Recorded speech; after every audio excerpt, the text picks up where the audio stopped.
Shalom, selamat pagi. Tidak ada kesalahan ya, pemain musiknya yang bawain firman.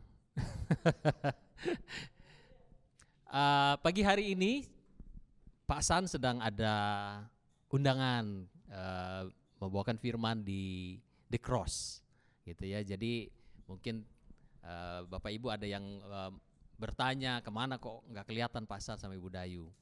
Sedang bertugas gitu ya. Nah sekarang hari ini saya dikasih tugas untuk membawakan firman. Tema di bulan ini adalah mengenai guide gitu ya. The Year of Reproduction dengan tema guide. Saya ingin kita sama-sama belajar mengenai tema ini yaitu guide. Apa sih maknanya guide ini? Kita perlu tahu bahwa istilah ini dipakai banyak arti gitu ya. Tapi pada pagi hari ini saya ingin membawakan 3 arti saja. Yang pertama adalah control atau kendali. Kita akan baca satu kisah yaitu pada waktu penciptaan awal mula daripada manusia itu.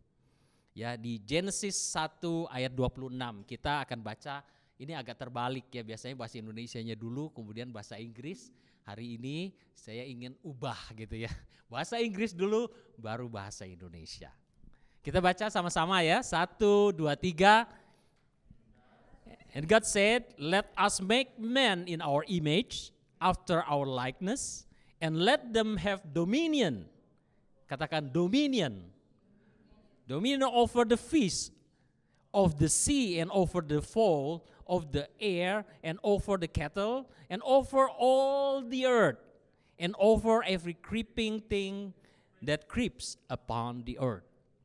Bahasa Indonesianya, berfirmanlah Allah, baiklah kita menjadikan manusia menurut gambar dan rupa kita, supaya mereka berkuasa atas ikan-ikan di laut dan burung-burung di udara dan atas ternak dan atas seluruh bumi dan atas segala binatang melata yang merayap di bumi. Nah, pada waktu Tuhan menciptakan manusia, Tuhan memberikan kuasa kepada kita. Kuasa untuk apa? Untuk berkuasa atas ikan-ikan, atas hewan-hewan, atas seluruh bumi. Tuhan berikan kuasa itu. Tetapi disadari atau tidak, tahu atau tidak, kuasa itu sudah hilang. Hilang kemana? Hilang kemana? Ada yang tahu? Hilang karena diambil. Jadi hilang itu berarti bukan musnah ya. Hilang itu berarti berpindah tempat. Kalau ada barang saya hilang, oh HP saya hilang misalnya begitu. Barangnya masih ada nggak? Ada, tapi pindah tempat gitu ya, kepada HP-nya pindah ke tempat lain gitu ya, enggak pada saya lagi. Jadi kuasanya itu hilang. Nah, Bapak Ibu, kita mengerti bahwa kuasa ini diberikan kepada kita supaya kita mempunyai satu kontrol atau kendali.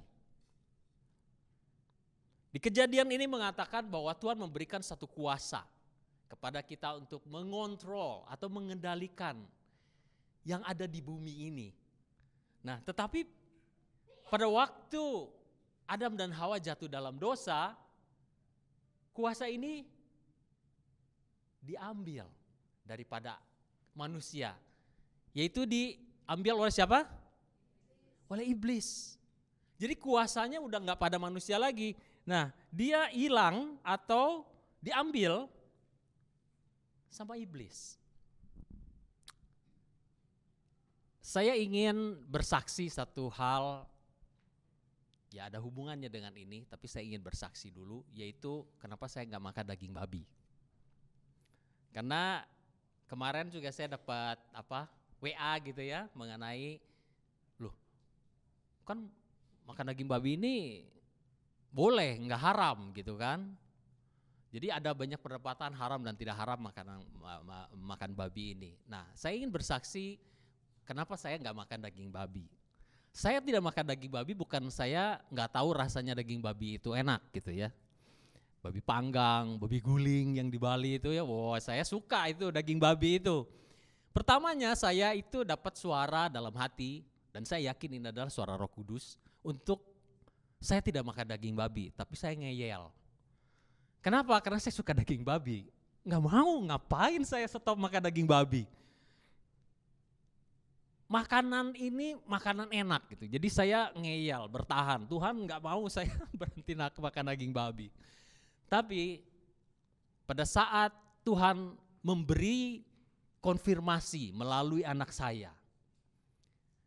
Dan dia bilang untuk tidak makan daging babi dan istri saya juga mendukung. Itulah saatnya saya memutuskan untuk ikut.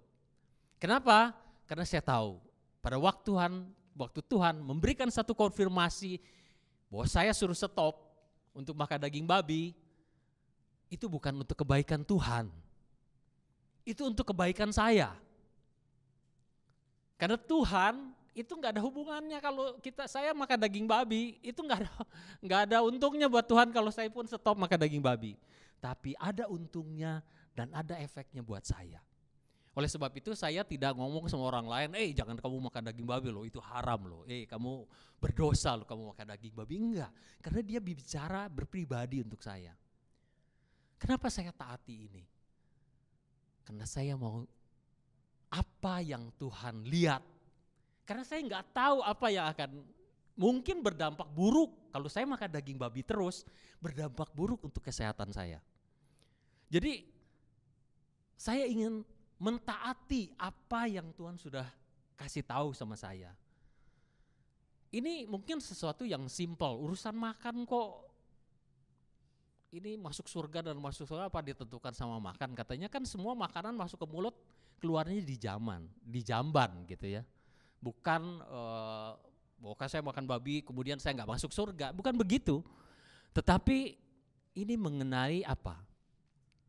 Kita bisa lihat bahwa Adam dan Hawa itu diambil haknya karena apa? Karena ngeyel. Dibilang gak boleh katanya ya, tapi dia makan juga. Jadi intinya adalah kuasanya diambil itu gara-gara apa? Makan. Iya kan? Karena makanan toh, karena buah pengetahuan baik dan buruk kan. Bukan sesuatu dia tuh membunuh atau apa atau melakukan kejahatan apa. Gara-gara makan. Iya kan?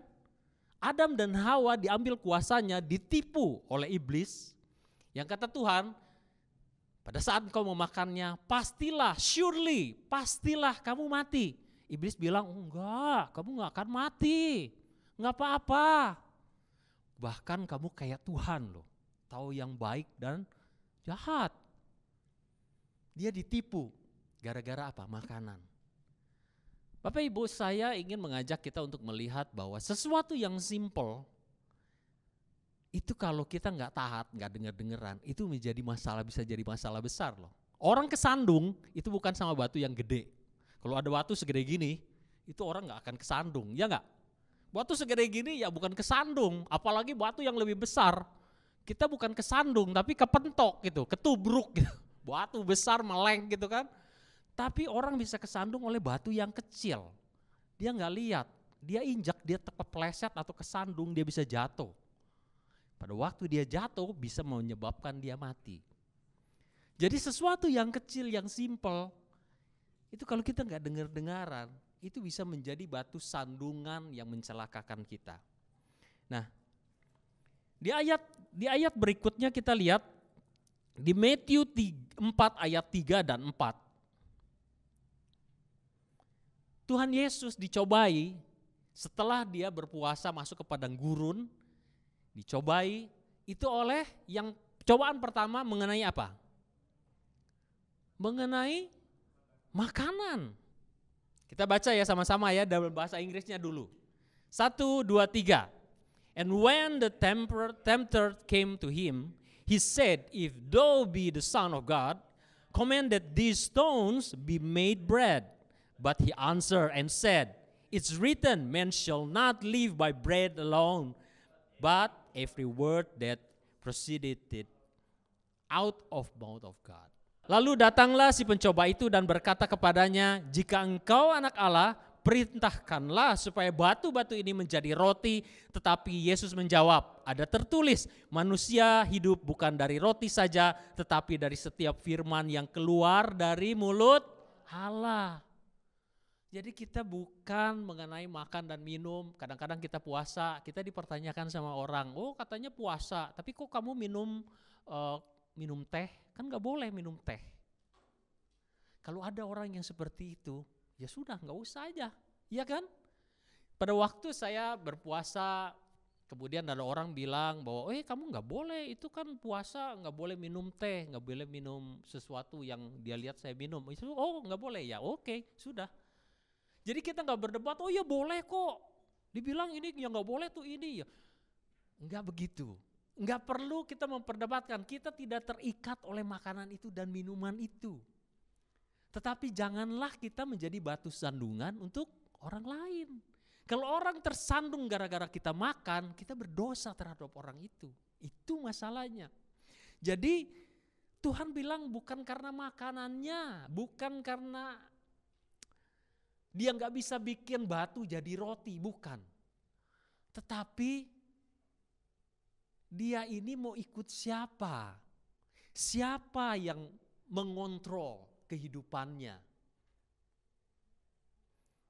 Ini ada satu tulisan yang bagus yang saya mau katakan gini loh. If you play, you pay. If your play, you pay. If God will, His will. Maksudnya tuh gini. Kalau kita mau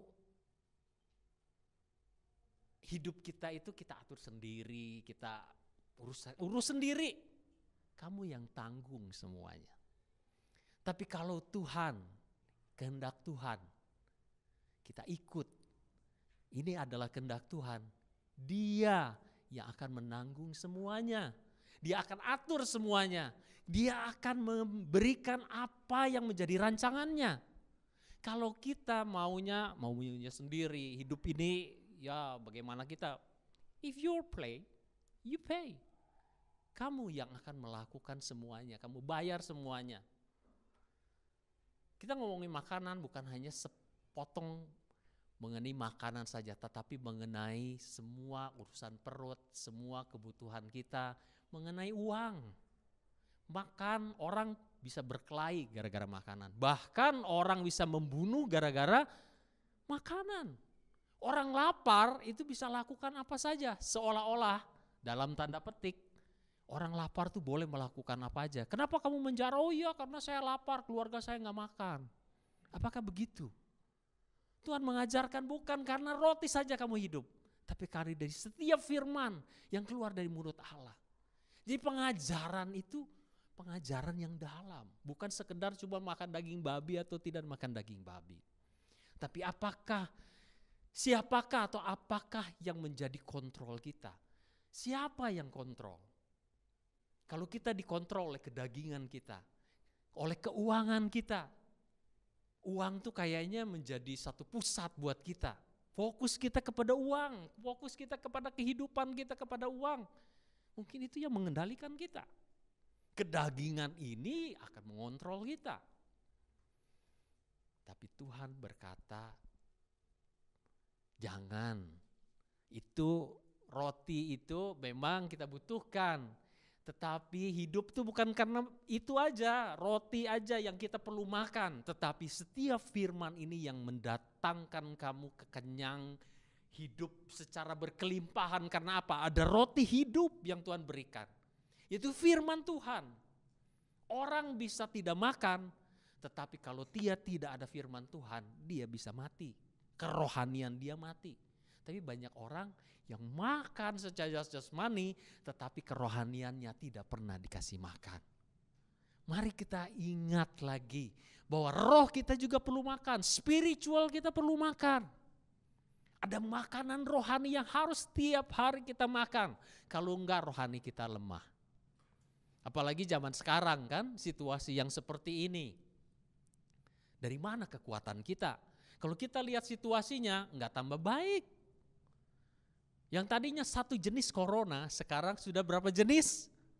Banyak, saya juga nggak tahu berapa jenis. Jangan tanya saya juga nggak tahu. Banyak. Satu vaksin baru diketemukan, keluar lagi produk baru, corona baru katanya. Iya kan? Jadi bagaimana ini? Situasi ini tidak semakin baik. Tapi kita ada tahu bahwa ada satu yang paling kita butuhkan pada saat situasi seperti ini. Yaitu apa? Firman Tuhan. Ada firman yang selalu menuntun dalam terang hidup kita. Setiap langkah kehidupan kita dituntun oleh terangnya. Saya percaya pada waktu Tuhan mengatakan, kamu stop makan daging babi. Saat itu Tuhan sudah tahu, jangan kamu teruskan.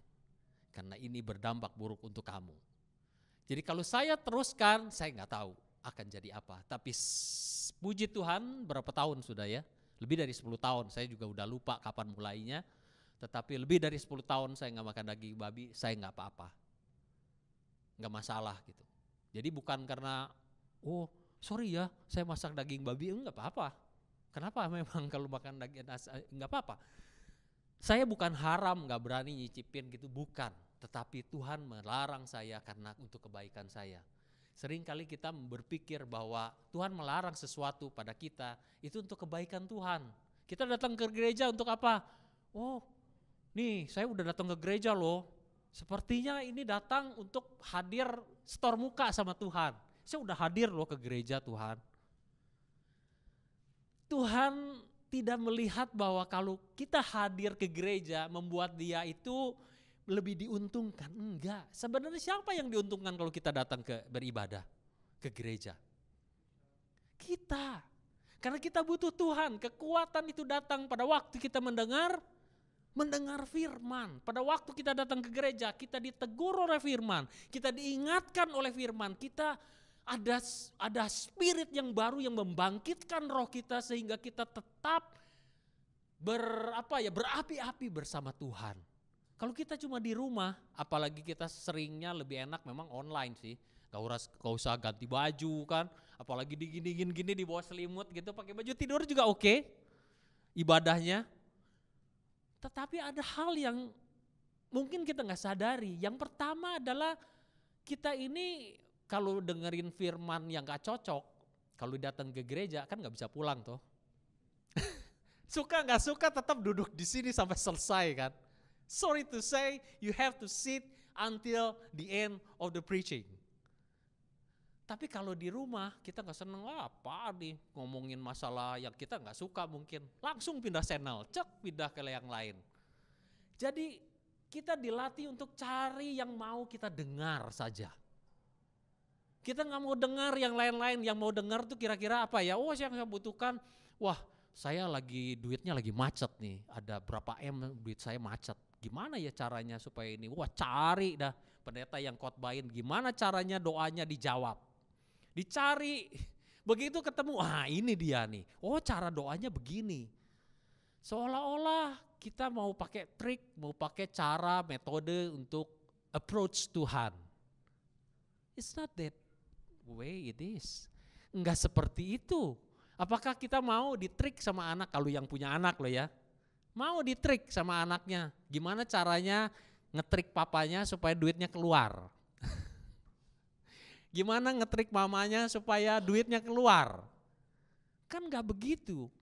Bagaimana kita bisa menyenangkan hati yang kita cintai, kan gitu. Makanya dengan otomatis apapun dikasih. Karena apa? Ada kasih yang meluap.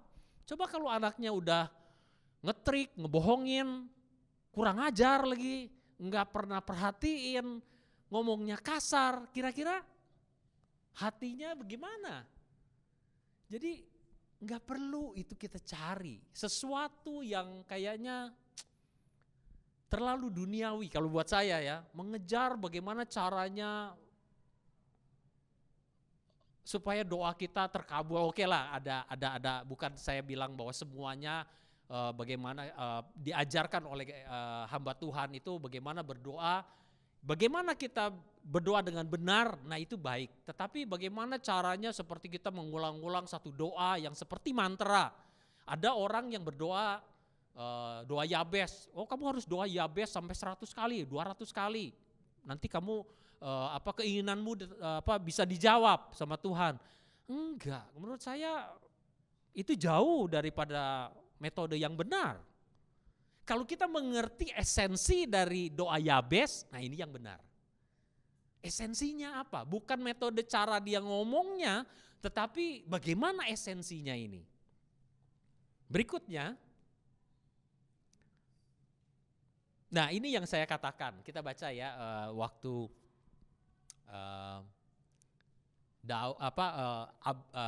Adam ditipu sama iblis, kemudian kuasanya itu diambil. Ini bukti daripada ayatnya, yaitu di Lukas 4 ayat 5 sampai 7.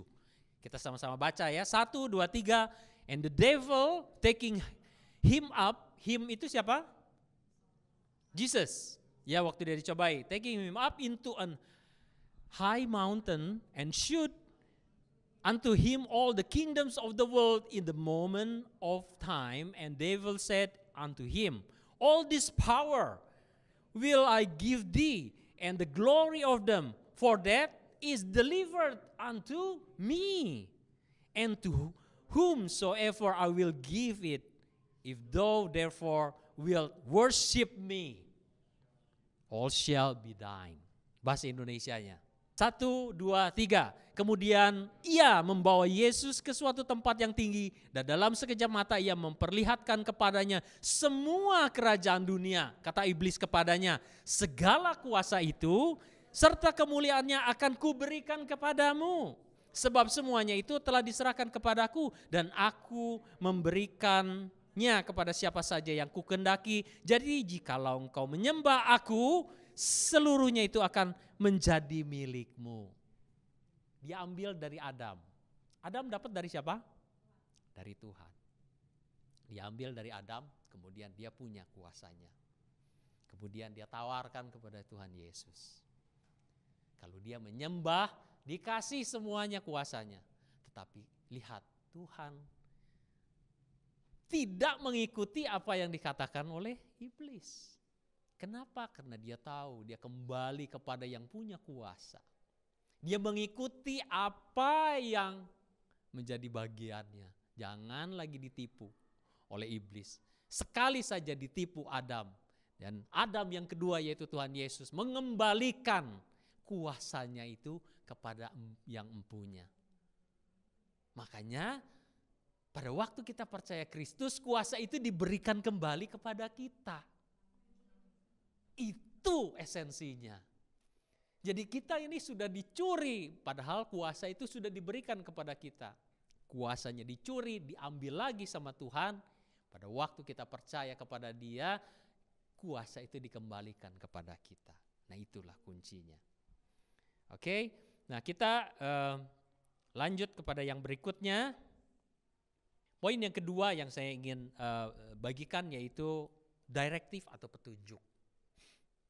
Kita akan baca di 1 Timotius 4 ayat 7 dan 8. Kita sama-sama baca ya. 1, 2, 3. But refuse profane and old wife fables, and exercise thyself rather unto godliness. For bodily exercise profiteth little, but godliness is profitable unto all things. Having promise of the life that now is, and of that which is to come. Tetapi jauhilah tahayul dan dongeng nenek-nenek tua, latihlah dirimu beribadah. Latihan badani terbatas gunanya, tetapi ibadah itu berguna dalam segala hal, karena mengandung janji baik untuk hidup ini maupun untuk hidup yang akan datang. Nah, di sini dikatakan latihlah dirimu beribadah. Kenapa kok ibadah aja harus dilatih? Ibadah itu perlu dilatih. Bapak Ibu, ibadah di sini dikatakan Yesebia, bahasa aslinya itu respect atau reference atau kesalehan. Di sini kita bicara mengenai ibadah.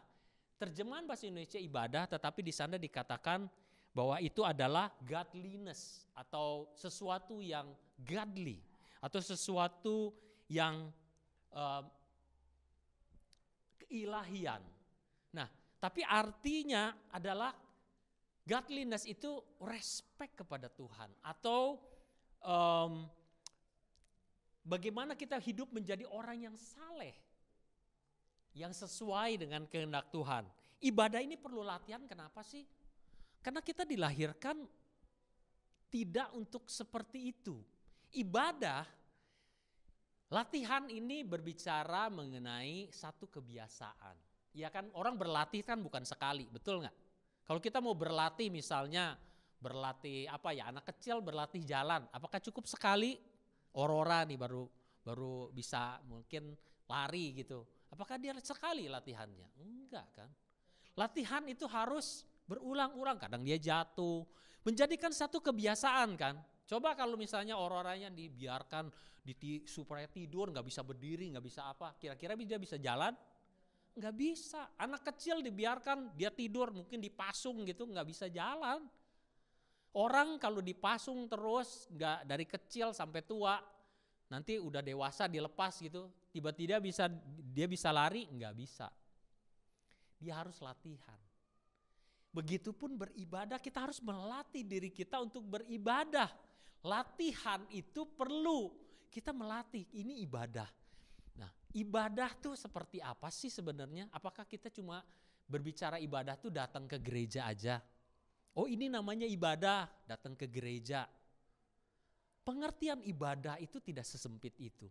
Kita melatih ibadah itu bukan hanya untuk latihan datang ke gereja, bukan. Ibadah itu pengertiannya lebih luas. Ibadah, di ayat berikutnya coba kita lihat, apa ibadah?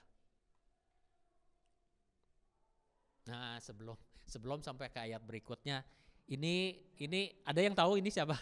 Wow. Yang cewek-cewek mungkin lihat, wow.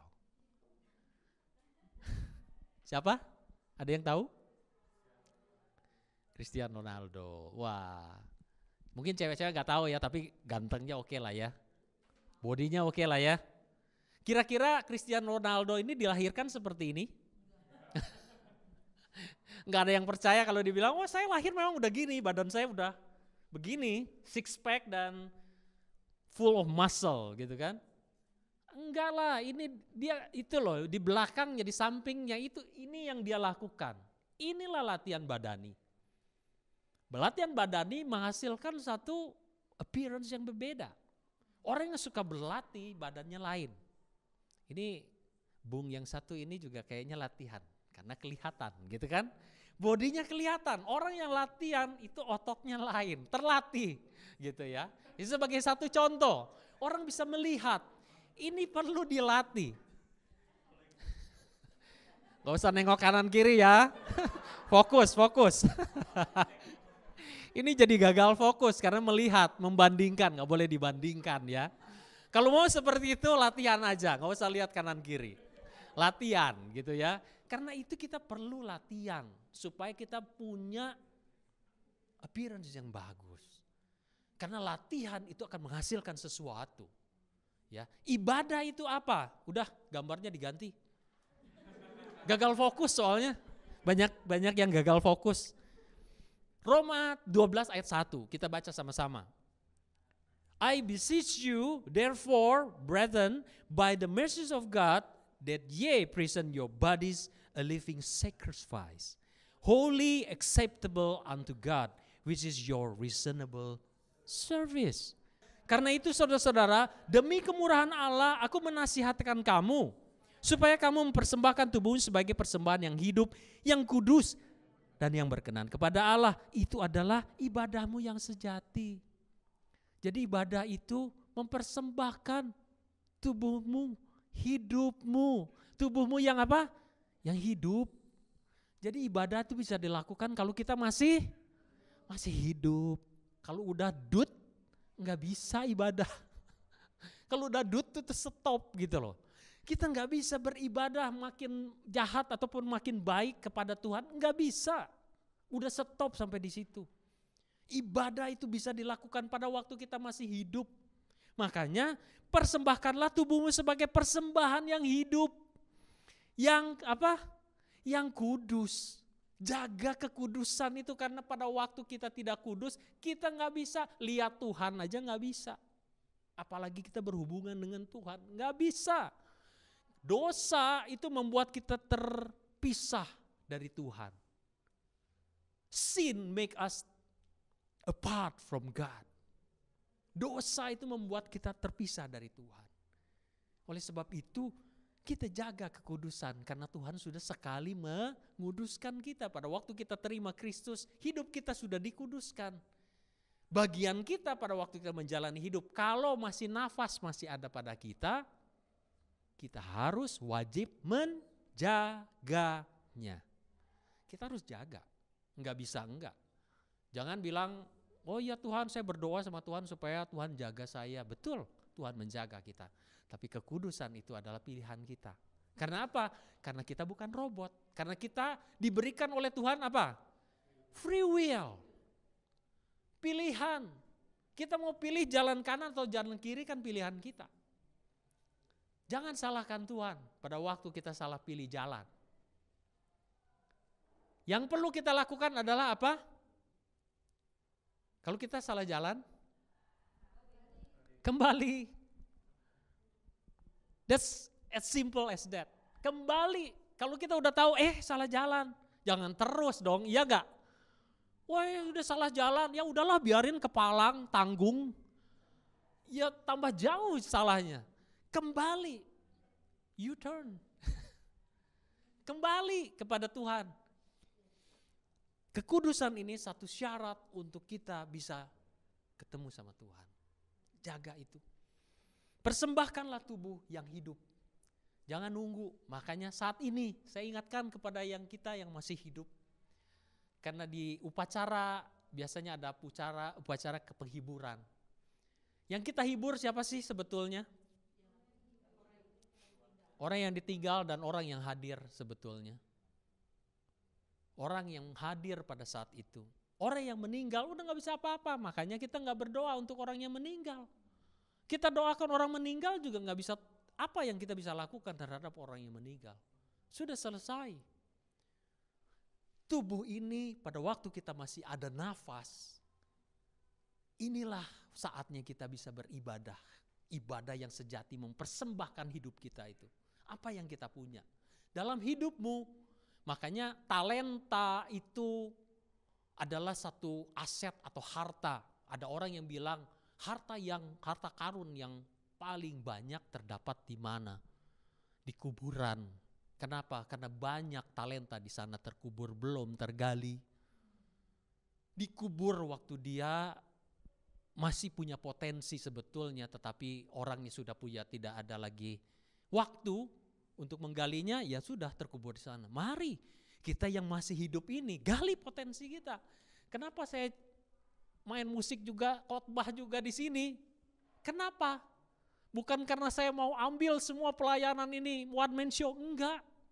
Saya enggak masalah, saya melayani semua saya mau. Tetapi bukan itu tujuannya.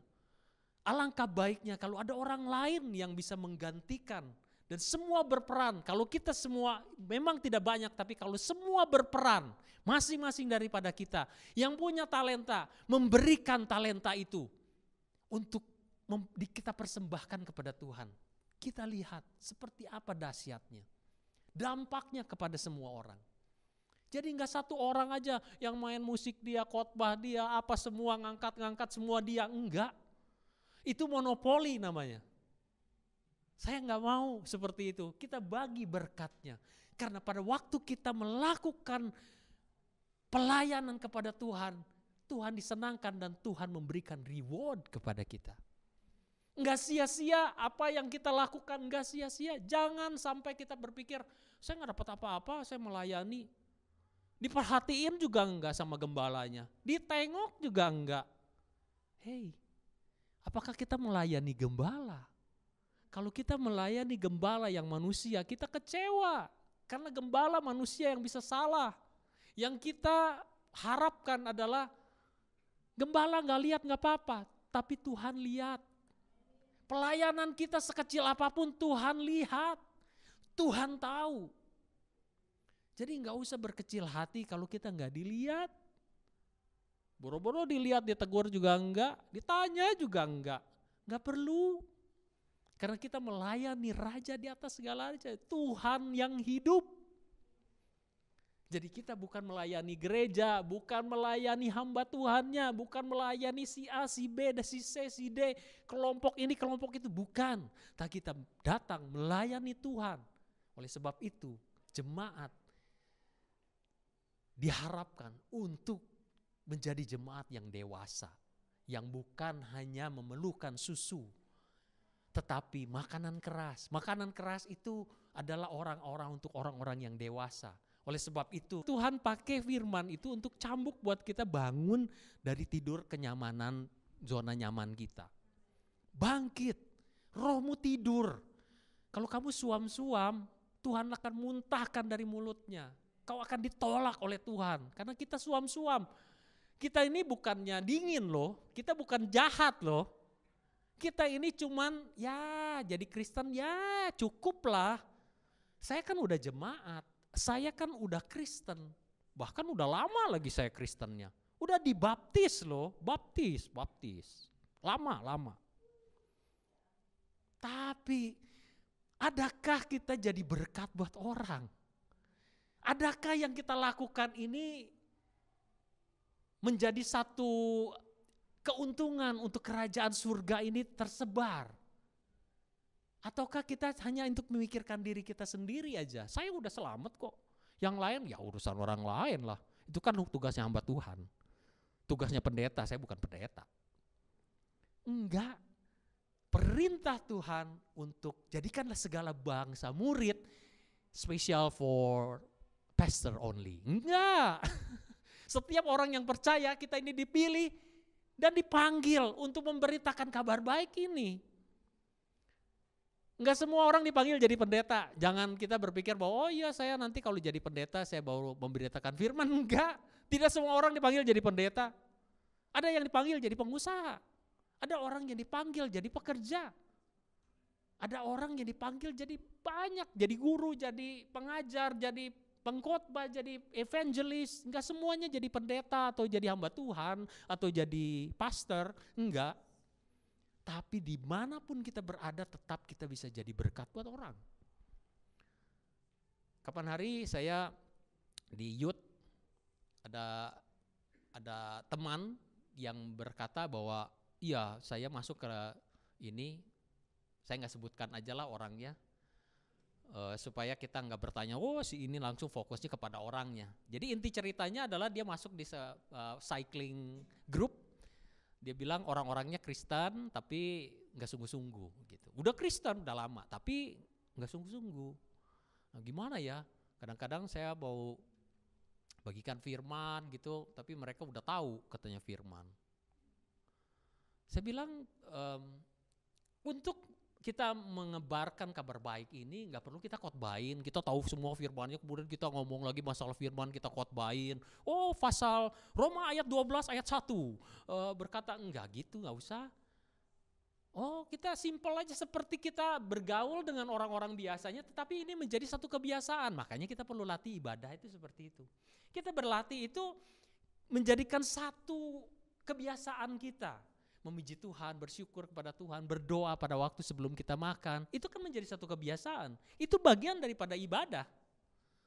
Pada waktu saya bilang bahwa kita bersaksi, oh iya saya misalnya di suatu situasi itu orangnya ada yang sakit. Hey, may I pray for you? Boleh saya berdoa untuk kamu? Ini kan menjadi satu kebiasaan. Kalau kita udah biasa mendoakan orang, itu menjadi hal yang biasa. Boleh gak saya doakan? Biasanya orang, oh iya boleh. Ya berdoa untuk orang itu. Dan kita gak tahu kalau Tuhan memang mau pakai saat itu adalah momen untuk orang itu dijangkau. Pada waktu kita berdoa dan Roh Kudus turun dan dia dijamah, orang itu ya perasaan ini pernah ada tapi hilang. Dengan sekian waktu menjadi dingin, gak pernah lagi rasa seperti ini. Pada waktu kita sentuh dengan ada sentuhan Roh Kudus, dan dia merasakan lagi rasa yang pernah hilang ini. Seperti dulu pada waktu kita pertama kali jatuh cinta. Weh, sejuta rasanya. Kalau yang pernah jatuh cinta, mungkin ada orang-orang yang gak pernah jatuh cinta, ya saya gak tahu. So cold, gunung es gitu, gak pernah jatuh cinta. Tapi orang yang mengerti jatuh cinta itu membara. Ada hal yang membuat excited. Nah, pada waktu itulah kita bersaksi sebetulnya. Pada saat itulah kita menjadi saksi Kristus, bukan khotbahin orang, bukan. Tapi pada waktu kita mempraktekannya. Kita mempraktekkan firman, kita berdoa, kita melatih, kita mengucapkan syukur. Pada waktu saya waktu di Melbourne, saya tinggal di satu rumah yang bukan keluarga Kristen.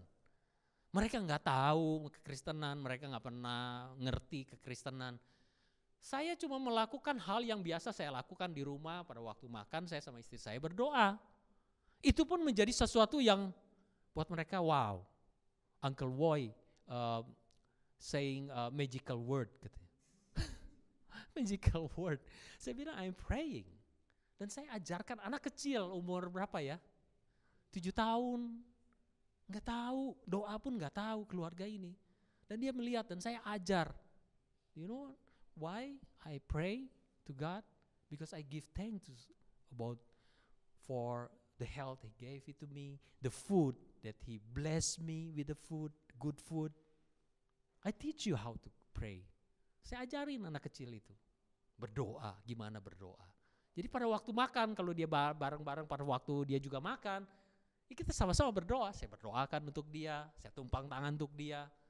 Saya nggak tahu kapan dia akan dituai, tapi saya percaya pada waktu firman itu ditabur, nggak ada yang kembali kepada Tuhan sia-sia. Tapi kita berfungsi nggak saatnya waktu itu.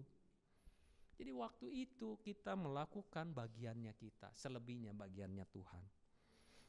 Berikutnya, poin yang ketiga adalah escort. Di Kisah Rasul 1 ayat 8. Kita sama-sama baca ya. 1, 2, 3. But ye shall receive power after that the Holy Ghost is come upon you, and ye shall be witnesses unto me, both in Jerusalem and Judea, all Judea, and in Samaria, and unto the uttermost part of the earth. Atau kita baca di bahasa Indonesianya 1, 2, 3. Tetapi kamu akan menerima kuasa kalau Roh Kudus turun ke atas kamu, dan kamu akan menjadi saksiku di Yerusalem, di seluruh Yudea dan Samaria, dan sampai ke ujung bumi. Jadi pada waktu kita dipimpin atau escort ini dipandu oleh Roh Kudus. Roh Kudus turun atas kita. Ada kuasa. Jadi pada waktu kita mendoakan, makanya saya bilang kalau ada orang sakit, belajar kita berdoa untuk orang sakit itu. Sebenarnya kita di gereja, bagi yang belum ikut komsel, mari ikut. Saya anjurkan untuk ikut. Kenapa? Karena saya merasakan bahwa saya dulu juga bertumbuh di komsel, bukan di ibadah. Saya terus terang merasakan pertumbuhan kerohanian saya bertumbuh karena di komsel. Komsel ini adalah ajang kita berlatih. Kita semua sama, walaupun mungkin ada kerohanian yang berbeda, ada yang mungkin udah dewasa, ada yang masih anak-anak, tapi semuanya diberikan kesempatan untuk berlatih. Bagaimana berdoa? Dulu nggak bisa berdoa. Oh, ada juga yang bilang, oh ya, ayo berdoa. Enggak, saya aminnya aja. Siapa yang bertelinga hendaklah dia mendengar. Jadi tempat kita berlatih, ada orang yang gak bisa berdoa. Bisa berdoa gak bisa kalau dalam hati. Karena orang yang tidak biasa berdoa keluar suara, itu akan menjadi grogi. Akan menjadi nervous pada waktu dia mendengar suaranya keluar. Jadi Tuhan, loh kok gini ya? Tuhan, saya berdoa, pause dulu, bingung dia ngomong apa ya. Karena gak terbiasa, tapi pada waktu kita berlatih. Simpel aja dulu, doa makan. Doa makan kan simpel. Tuhan terima kasih makanan ini jadi kekuatan kesehatan saya, amin. Kan simpel toh? Kan gak harus berdoa yang keliling ke sana. Ya saya berdoa untuk orang miskin di luar sana. Ribuan anak yang setia kelaparan. Dan wah itu gak makan-makan, jadi kelaparan orang yang doa juga. Jadi sesuatu yang simpel kita mulai dulu. Latihan masuk di komsel, dilatih semuanya itu pada waktu Roh Kudus ini turun atas kita, Tuhan berikan kuasa. Ada satu kesaksian yang saya pernah dengar waktu saya masih di Bali. Orang baru 1 minggu dibaptis. Satu kali temennya sakit.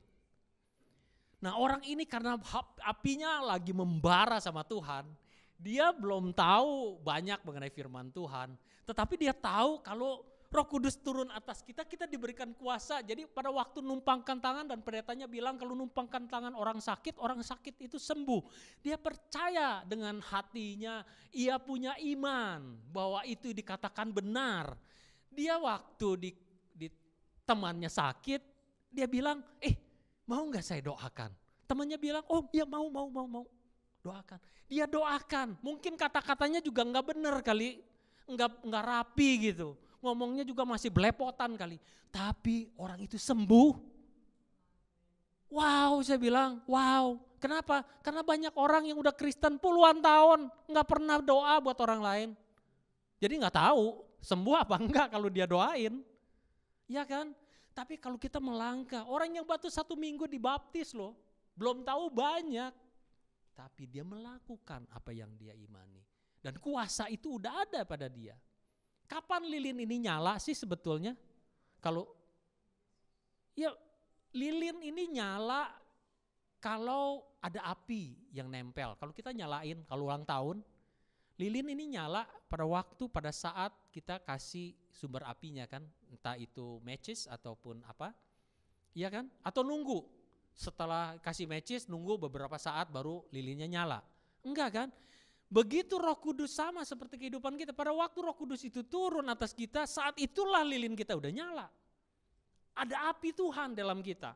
Jadi gak nunggu, nanti setelah sekian tahun baru saya doakan orang sakit baru sembuh, enggak. Jadi ada kuasa Tuhan berikan. Pada Roh Kudus itu turun atas kita, kita akan dapatkan kuasa itu. Nah makanya pada waktu kita terima Kristus, kuasa itu kan dikembalikan. Seperti saya katakan bahwa kuasa itu dikembalikan oleh Tuhan kepada kita. Nah saya ingin katakan bahwa Roh Kudus itu ibaratnya seperti GPS. Saya bukan menyamakan ya, bukan menyamakan Roh Kudus sama dengan GPS, enggak. Tapi ini analogi yang supaya kita itu bisa mengerti mengenai Roh Kudus ini. Gini, kalau kita naik mobil, kita nggak tahu arah. Yang paling jelas kita harus tahu tujuan dulu dong, betul nggak? Roh Kudus itu jauh lebih daripada GPS. Karena apa? Karena Roh Kudus itu bukan hanya bisa menunjukkan arah, tetapi Roh Kudus juga menunjukkan tujuan buat kita.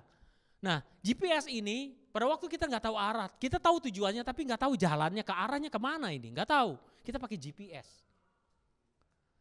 Pada waktu kita pakai GPS-nya, saya juga lakukan berulang-ulang pakai GPS. Kita tekan. GPS ini langsung berfungsi atau enggak? Enggak. Tapi sinyalnya udah ada, betul. Ini yang biasa pakai GPS tahu. Kalau mobilnya diam, GPS-nya ini enggak? Bunyi enggak? Enggak bunyi. Kalau mobilnya diam, GPS-nya enggak bunyi. Dia cuma nyala, ada. Hidup, nyambung. Begitu kita bergerak, dia bunyi. In 100 meters, turn left. Begitu kan? Nah itu, 100 meters, turn left. Gitu kan? Jadi mobilnya harus bergerak. Hidup kita kalau kita stagnan diam, kita mau minta, Roh Kudus, kemana saya harus pergi, bagaimana saya harus tanya sama Roh Kudus. Gak ada pengarahan dari dia. Kenapa? Kita diam aja, gak bergerak, kita diam. Coba bergerak, melangkahlah, lakukan dulu satu hal. Pada waktu kita melakukannya, dan dia berkata, turn right. In 100 meters, turn right. Belok kanan. Nah kemudian kalau kita beloknya, salah. Kok kiri ini saya beloknya? Kemudian GPS ini akan recalculate, ya kan?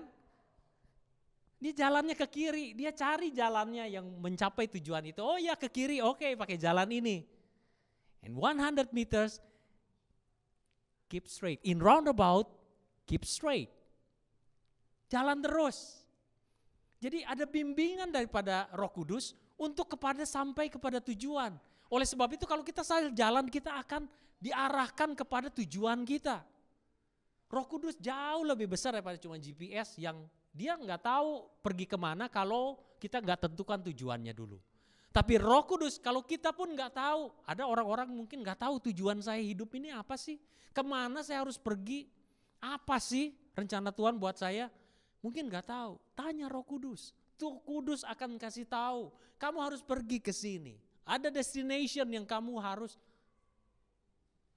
capai. Destiny. You will fulfill your destiny. Kamu akan mencapai takdirmu. Takdir itu bukan berbicara seperti fortune teller gitu ya. Tapi akan masa depanmu yang sudah Tuhan sentuhkan. Kemana kita akan pergi? Nah seperti tadi kita katakan bahwa kalau kita salah jalan, kita U-turn. U-turn, karena apa? Karena kita harus kembali kepada jalan itu. Kalau enggak ketemu. Saya pernah coba. Jadi satu kali saya salah jalan, malum. Di City kan rada ruwet gitu ya jalannya ya. Jadi kadang-kadang kita belok itu ternyata beloknya salah. Wah ini kemana nih? Muter. Ini satu arah lagi. Waduh ini muternya jauh ini. Muter oh ini. Saya pikir ya bisalah nanti sana. Ada kalanya itu kita harus muter-muter jauh karena kita salah jalan. Jadi waktunya lama. Kalau kita ikutin apa yang ditunjukkan oleh Roh Kudus, pimpinan dan panduan daripada dia akan tunjukkan dengan waktu yang cepat. Misalnya nyampe satu tempat 30 menit. Kalau nyasar 45 menit mungkin. Bahkan 1 jam mungkin muter dulu. Dan yang paling parah adalah apa? Waktu GPS-nya kehilangan sinyal. Nah mateng dah. Udah nyasar, nah itulah Roh Kudus pada waktu ada kalanya kita sudah tersesat sangat jauh, kita nggak tahu lagi jalan pulang, dengar pun udah nggak bisa lagi suara Roh Kudus. Hey, tonight, bukan tonight, but today, this morning, is the wake up call for us to coming back. Ayo coming back to God, kembali kepada panggilannya Tuhan untuk kembali kita menyala dalam Tuhan. Supaya jangan kita sampai tersesat jauh dan kembali pun kita nggak tahu. Jalan pulang pun udah nggak tahu. Kita udah nggak tahu lagi kemana tersesatnya. Oleh sebab itu kita perlu tahu siapa yang memimpin kita, yang memandu kita. Ada Roh Kudus yang selalu memandu kita, memberikan kita arahan, memberikan kita bimbingan. Nextnya. Have a blessed day. Thank you for listening to me.